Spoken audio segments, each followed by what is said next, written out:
खुशामदीद खुशामदीद। कैसे हैं दोस्तों? सबसे पहले तो मैं अपना तारुफ कराना चाहूँगी। मैं हूँ गुंजन गोयला, आपका मनपसंद प्रोग्राम अक्से रसोई की नई मेज़बान। आपके बेपनाह प्यार और इज्जत से हम इतने मुतासर हुए हैं कि हमारा भी जी करता है वक्त वक्त पे आपके सामने कुछ नया तरोताज़ा पेश करने के लिए। इसी काविश के साथ आइए शुरू करते हैं आज का प्रोग्राम अक्से रसोई। आज हम शुरू करेंगे मुगलई खानों से। अब आप सोच रहे होंगे मुगलई खाना किसे नहीं आता बनाना, मगर दोस्तों ये वो खाना नहीं जो आम रेस्टोरेंट में मिलता है। हमने ये रेसिपीज ली हैं हमारे अजीम व शान मुगलई बादशाहों के बावर्ची खानों से, और आज की रेसिपी है रिज़ा का जुफ्ता। तो आइए शुरू करते हैं रिज़ा का जुफ्ता। इसके लिए हम सबसे पहले एक पैन गरम करेंगे और उसमें डालेंगे थोड़ा सा घी। इसके लिए हमें ज़रूरत पड़ेगी गोश्त की। ये आधा किलो गोश्त लिया है हमने। इसका हम कीमा बनाएंगे और वो इस शक्ल का होगा। इसमें हम डालेंगे एक प्याज बारीक कटा हुआ,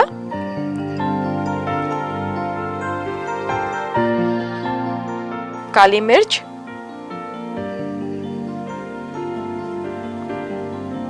हस्बे जायका नमक, और इसे कोफ्तों की शक्ल देनी है। आप अच्छी तरह मिलाएं इसे, और मिलाते वक्त ध्यान रखें पानी ना छोड़ दे। आमूमन कीमा और प्याज जब मिलता है तो कई बार पानी छोड़ देता है। दोस्तों यहाँ पे मेरा पैन में घी गरम हो रहा है, क्योंकि अब इसको मिलाने के बाद हम इसके छोटे छोटे कोफ्ते बना के घी में तलेंगे। कीमे को ज़्यादा देर निकालने के बाद आप फ्रिज में ना रखें, इसकी ताजगी में भी फ़र्क आता है और इसके टेस्ट में भी फ़र्क आ जाता है। और आप देखिए जब इस तरह मिला रहे हैं तो कुछ थोड़ा सा लेस आना चाहिए इसमें, इसी से आपका कोफ्ता मुलायम बनेगा।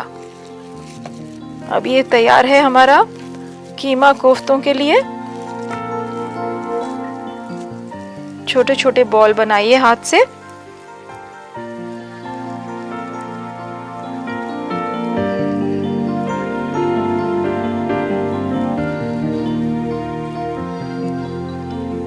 आप चाहें तो एक प्लेट पे अलग से रखें इसे।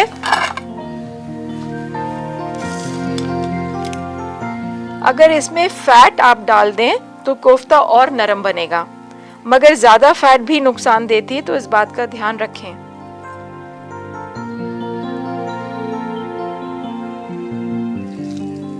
आप चाहें तो पानी के हाथ की भी मदद ले सकते हैं।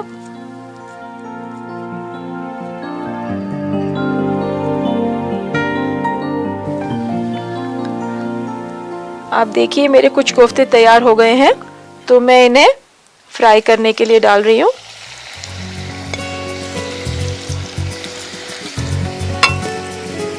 और इसे थोड़ी धीमी आंच रखिए, कोफ्ते एकदम जलने नहीं चाहिए।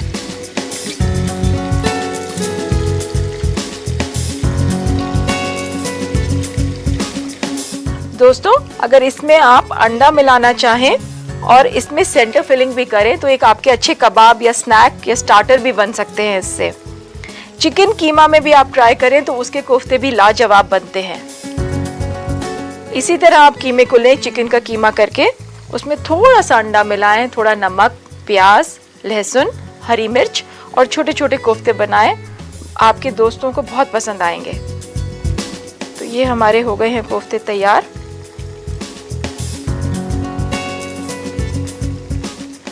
आप देख रहे होंगे कि कितने पीसेस बने। आपको ज़रूर काउंट कर लेना चाहिए या लिखना चाहिए कि कितना पोर्शन में, यानी कितने वेट में आपके कितने पीसेस बनते हैं। इससे आपको ये सहूलियत होगी कि आप जब भी गोश्त खरीदने जाएंगे तो आपको मालूम है कि आपकी क्या यील्ड निकलेगी, उसी हिसाब से आप अपनी परचेज कर सकते हैं। अब इसमें हमारे आधा किलो में 12 कोफ्ते निकले हैं, तो आप उसी हिसाब से अपनी कैलकुलेशन करें।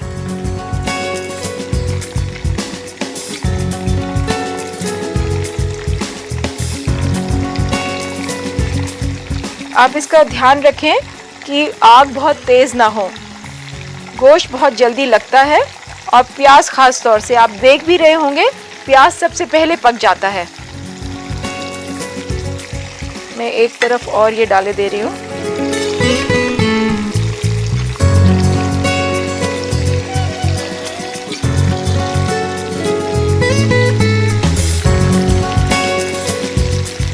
आपको अंदाज़न इस कलर को ले लेना चाहिए इसमें।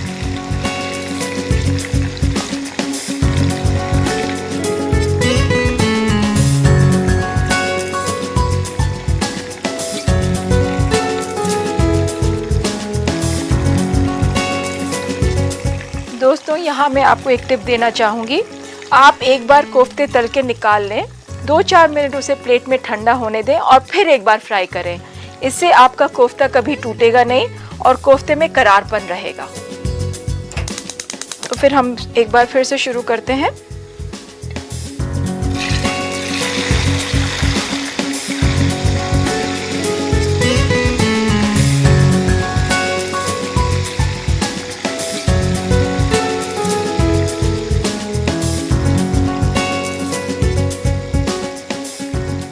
तो ये कोफ्ते तैयार हैं हमारे।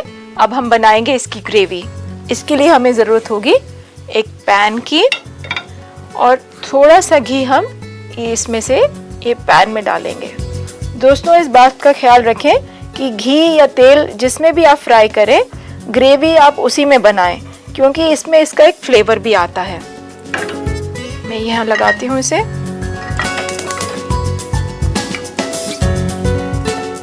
ये प्याज मैं इसमें फ्राई कर रही हूँ।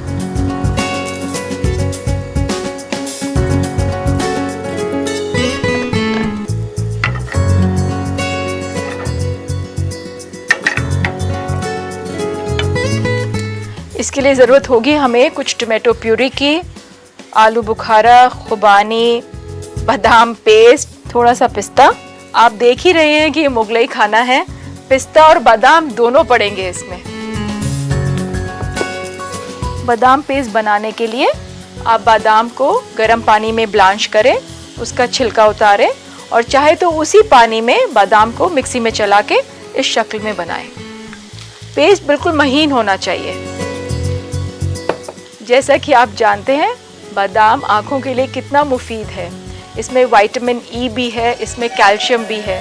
लोग तो इसे सर में भी लगाते हैं। इसका एक तरीका मैं आपको बताती हूँ। अगर आपके पास भीगा हुआ बादाम हो, उसे किसी भी पत्थर पे घिसिए और उसको अपने आँखों के नीचे लगाइए। देखिए आपकी आँखों के दायरे कितनी जल्दी गायब होते हैं। ये हमारा प्याज पिंक हो रहा है। हमें इसे सिर्फ ट्रांसपेरेंट बनाना है, ब्राउन नहीं करना है। इसीलिए मैं आपको बार बार ताकीद कर रही हूँ कि इसके ऊपर नज़र रखिए, नहीं तो ये जल जाता है। दोस्तों, हमें पड़ेगी कुछ ज़रूरत मटन स्टॉक की, जो मैंने पहले से बना के रख लिया था। ये बहुत सिंपल है। आप 2-4 पीस मटन के लिए या बोन्स के लेके पानी में डाल के हल्का सा प्रेशर कुकर दें और उसमें चाहे तो एक तेज़पत्ता डाल दें। आपका स्टॉक रेडी है और वही स्टॉक हम इसकी ग्रेवी बनाने के लिए इस्तेमाल करेंगे। तो ये प्याज हमारा तैयार हो गया है। अब इसमें हम डालेंगे टोमेटो प्यूरे, हल्का सा चलाएंगे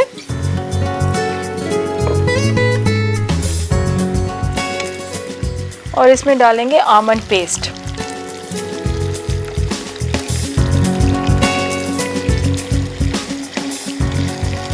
ज़रा सा भूनिए हल्की आंच पे। धीरे धीरे आप साइड से लेते रहें ताकि बराबर भुनता रहे वो। आप देख रहे होंगे साइड इसका छोड़ रहा है, यही निशानी है कि ये भुन रहा है। इसे हल्के हाथ से चलाएं। अब इसमें हम डालेंगे जो स्टॉक हमने बनाया था।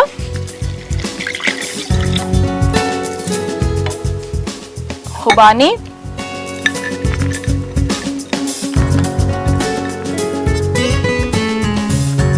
आलू बुखारा। आपने देखा ये क्या अच्छा कॉम्बिनेशन है, खुबानी और आलू बुखारा, खट्टा और मीठा दोनों। थोड़ा सा पिस्ता जो हमने पहले से ब्लांच करके रखा है।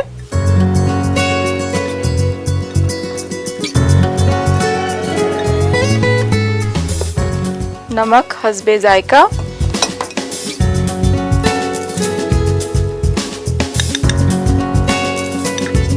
और थोड़ी सी काली मिर्च।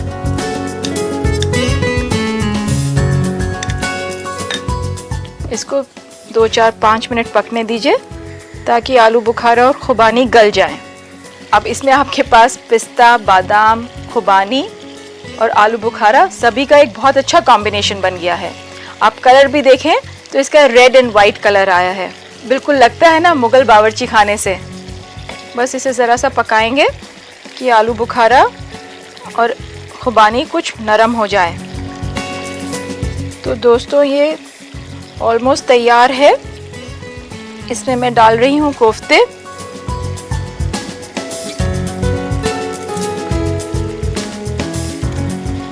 और इसे पकने देंगे 4-5 मिनट ताकि कोफ्ते जो है ग्रेवी को जब्त कर लें।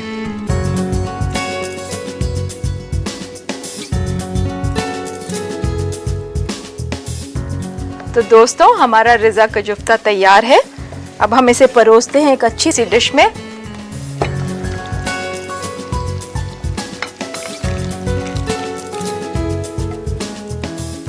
इसे थोड़ी सी गार्निशिंग कीजिए आप। मैंने यहाँ तुलसी इस्तेमाल की है, आप चाहें तो पुदीना भी इस्तेमाल कर सकते हैं या पुदीना और तुलसी दोनों लगाएं। ये आपकी डिश तैयार है, तो परोसिए अपने मेहमानों को और जी भर के तारीफ लूटिए। मुझे मालूम है हमारे नाजरीन चाहेंगे इसकी तरकीब को दोहराना, तो एक बार गौर से सुनिए और चाहे तो आप लिख भी सकते हैं। रिज़ा का जुफ्ता बनाने के लिए हमें चाहिए 500 ग्राम बकरे का गोश्त, 3 अदद प्याज कटी हुई दरमियानी, हस्बे जायका नमक और काली मिर्च पाउडर, 450 ग्राम घी, 120 ग्राम टमाटर प्यूरी, 60 ग्राम पिसा हुआ बादाम, 35 ग्राम पिस्ता बारीक कटा हुआ, 600 मिलीलीटर उबले हुए गोश्त का पानी, आधी प्याली खुबानी मुसल्लम, आधी प्याली आलू बुखारा, आधी चम्मच काली मिर्च कुटी हुई और सजाने के लिए पुदीना और तुलसी बारीक कटी हुई। सबसे पहले बकरे के गोश्त का कीमा बना लें। उसमें बारीक कटी हुई प्याज, नमक और काली मिर्च का पाउडर मिलाएं। फिर उसे कोफ्तों की शक्ल दें। पैन में घी गरम करें और उसमें कोफ्तों को तलकर फिर उन्हें अलग निकाल कर रख दें। उसका मसाला तैयार करने के लिए पैन में उसी घी को दोबारा गरम करके उसका प्याज भून लें। फिर टमाटर प्यूरी, बादाम और पिस्ता मिलाकर 1 मिनट तक चलाएं। उबले हुए गोश्त का पानी, आलू बुखारा, खुबानी, नमक और काली मिर्च पाउडर मिलाएं और धीमी आंच पर तब तक पकाएं जब तक खुबानी और आलू बुखारा नरम न हो जाए। अब मसाला तैयार होने के बाद उसमें कोफ्तों को मिलाएं। फिर उसे बारीक कटी हुई तुलसी और पुदीना से गार्निश कर लें। लीजिए तैयार है रिज़ा का जुफ्ता। बहुत कुछ बाकी है अक्सर रसोई में बनाना, उससे पहले लेते हैं एक छोटा सा ब्रेक। आप कहीं मत जाइएगा, मैं यूं गई और यूं आई। इस छोटे से वक्फे के बाद आपका फिर से इस्तकबाल है। दोस्तों, जब हम मुगलई खाने की बात करते हैं तो उस दौर में भी खाने के बाद या खाने के दौरान तफरीह का एहतमाम किया जाता था, मगर आज दोस्तों खाना खाते वक्त हम टेलीविज़न देख लेते हैं, जो कि हमारी तहजीब के खिलाफ है। अगर आप सुकून से खाना खाएं तो पेट भरने के साथ साथ वो आपको रूहानी तसल्ली भी देगा। पहले वक्त में हम खाना दस्तरखान पे खाया करते थे, मगर आज डाइनिंग टेबल ने अपना मुकाम शायद हर घर में बना लिया है। मगर कुछ एहतियात हम आज भी बरत सकते हैं डाइनिंग टेबल पे बैठने से पहले, जैसे बड़े बूढ़ों को पहले बैठने दिया जाए और उन्हें हेड ऑफ द टेबल बनाया जाए। अगर आप मेज़बान हो और आपके मेहमान खाना खा रहे हों तो डाइनिंग टेबल पे बैठने के वक्त आप एहतियात रखिए कि आप एक ऐसी जगह बैठे जहां आप अपने मेहमानों की छोटी से छोटी ज़रूरत पूरी कर सकें। दोस्तों, अक्सर लोग मुझसे पूछते हैं खाने के बाद उन्हें गैस हो जाती है। उसका एक बहुत ही छोटा सा नुस्खा मैं जो है आपको बताती हूँ। खाने के फौरन बाद आप आधा ग्लास गर्म पानी पिएं, 1/4 चम्मच काला नमक और अजवाइन मिला के ले लें। इससे आपका पेट भी ठीक रहेगा और गैस भी बननी बंद हो जाएगी। एक और इम्पॉर्टेंट बात यह है, खाने के बाद आप थोड़ी चहलकदमी ज़रूर करें, यह आपकी सेहत के लिए बहुत मुफीद है। दोस्तों, मैं आपके साथ शेयर करना चाहूँगी एक मार्बल केक की रेसिपी। इसके लिए आपको चाहिए होगा 120 ग्राम मक्खन, 120 ग्राम शुगर, 4 अंडे, आधा कप गरम दूध, 1.25 चम्मच बेकिंग पाउडर, 1 चम्मच वनीला एसेंस, 110 ग्राम मैदा और 10 ग्राम कोको पाउडर। इसके लिए आप मक्खन और चीनी को मिक्सी में फेंट लीजिए। जब वो अच्छी तरह फिट जाए तो उसमें आप डालिए अंडे। अंडे मिलाने के बाद आप उसको मैदा मिलाइए और उसको नीचे उतार लीजिए। जब वो नीचे उतार लेंगे तो आप ये डिसाइड करिए कि अगर आपको कोको सब में मिलाना है तो कोको सब में मिला दीजिए, नहीं तो उस बैटर को आप आधा आधा बांट के कोको और वनीला एसेंस मिलाइए और उसको प्री हीटेड ओवन में 45 मिनट्स बेक करिए। देखिए आपका तैयार होता है एक लजीज केक। मैं लेती हूँ एक छोटा सा ब्रेक, कहीं मत जाइएगा। ब्रेक के बाद मैं फिर हाजिर होंगी लौकी और कैरेट की खीर के साथ। ब्रेक के बाद आप सभी का एक बार फिर से इस्तकबाल है। किचन की खूबसूरती उसके साजो सामान से नहीं बल्कि अच्छे खाने से होती है। खाना भी वो जो घर वाले ही नहीं पड़ोसी भी खिंचे चले आए। यहाँ मेरी मुराद अच्छे खाने से ये नहीं कि आप सिर्फ शाही खाना बनाएं, सादा खाना भी उतना ही जायकेदार बन सकता है। आज आपने सीखा रिजा का जुफ्ता बनाना, तो अब आइए बनाते हैं कुछ मीठा। आज की रेसिपी है लौकी और कैरेट की खीर। तो आइए शुरू करते हैं आज की ये नई रेसिपी। हम पहले दूध को उबालेंगे और जो लोग मरीज हैं डायबिटीज के वो स्किम मिल्क भी ले सकते हैं। ये कुछ छिले हुए गाजर रखे हैं जिन्हें अब मैं ग्रेट करूंगी। आधा कप गाजर लीजिए ग्रेट करे हुए।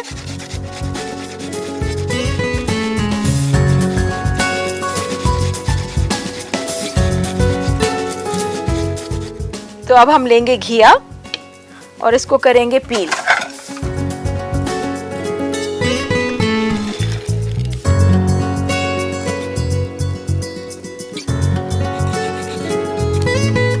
घिया लेते वक्त आप ध्यान रखें कि पकी भी ना हो, नहीं तो आपकी खीर जायकेदार नहीं बनेगी। अब इसको भी करते हैं ग्रेट।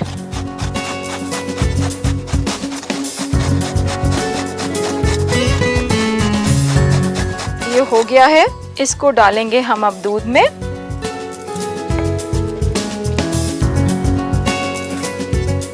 और रख देंगे इसको पकने धीमी आंच पे। ये धीरे धीरे पकता रहेगा। दोस्तों एहतियात रखिए कि ये लगे ना और बाहर भी ना निकले, तो धीमी आंच पे आप हल्के हल्के से हौले हौले से चलाते रहें।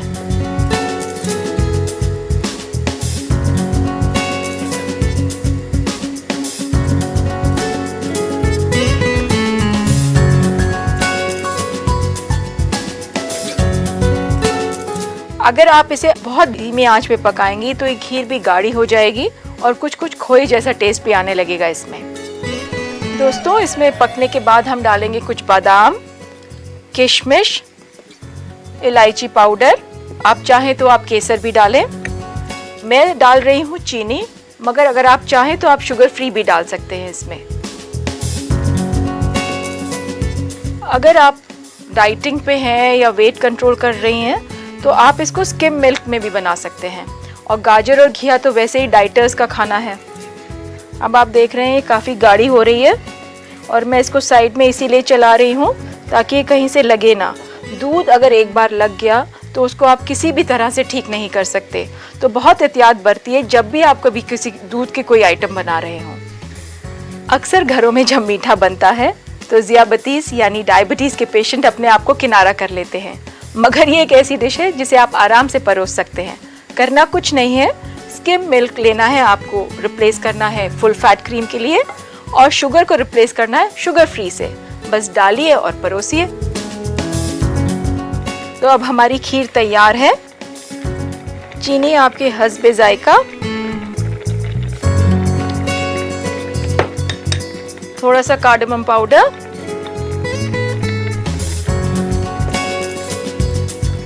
बादाम कुछ बारीक कटे हुए,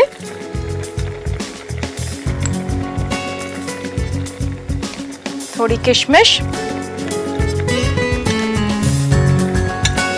बस एक या दो दफ़ा इसे मिलाएं और ये परोसने के लिए तैयार है। इसे मैं लूँगी एक छोटे बोल में।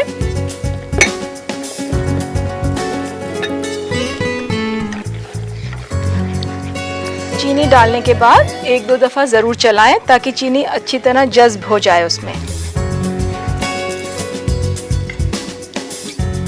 तो ये खीर तैयार।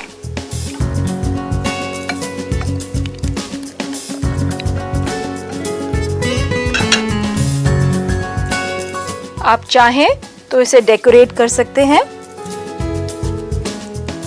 कुछ महीन कटे हुए एप्पल से। अगर आप चाहें तो आप एप्पल की खीर भी बना सकते हैं।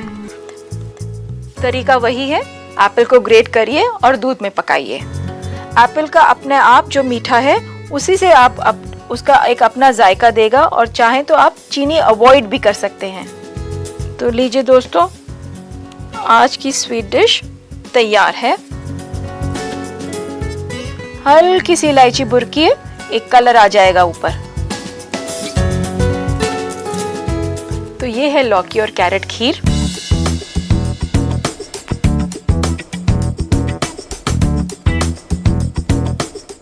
मुझे मालूम है हमारे कुछ नाजरीन चाहेंगे कि लौकी और कैरेट खीर बनाने का तरीका हम एक बार फिर से दोहरा दें, तो लेते हैं एक जल्दी से रिकैप। आप इसे लिख भी सकते हैं। कद्दू और गाजर की खीर बनाने के लिए हमें चाहिए 2.5 प्याली हल्का गर्म दूध, आधी प्याली गाजर कद्दूकस किया हुआ, आधी प्याली लौकी कद्दूकस किया हुआ, 3 चम्मच चीनी, 1/4 चम्मच छोटी इलायची पाउडर, 1 चम्मच किशमिश, 4 अदद बारीक कटा हुआ बादाम और गार्निशिंग के लिए आधा सेब बारीक कटा हुआ। सबसे पहले दूध को उबाल लें, फिर कद्दूकस किए हुए गाजर और कद्दू को दूध में मिलाएं और उसी धीमी आंच पर रखकर तब तक पकाएं जब तक गाढ़ा ना हो जाए। अब उसमें चीनी, छोटी इलायची का पाउडर, किशमिश और कटा हुआ बादाम मिलाएं। धीमी आंच पर 2 से 3 मिनट तक पकाएं। फिर तैयार खीर को तश्तरी में रखें और सेब की कटी हुई बारीक स्लाइस से सजा लें। लीजिए, हाजिर है लौकी और गाजर की खीर। तो उम्मीद है आपने देख लिया होगा और लिख भी लिया होगा। आज के लिए बस इतना ही। आप अपना और अपने घर वालों का ख्याल रखिए। कल फिर मुलाकात होगी। अल्लाह हाफिज।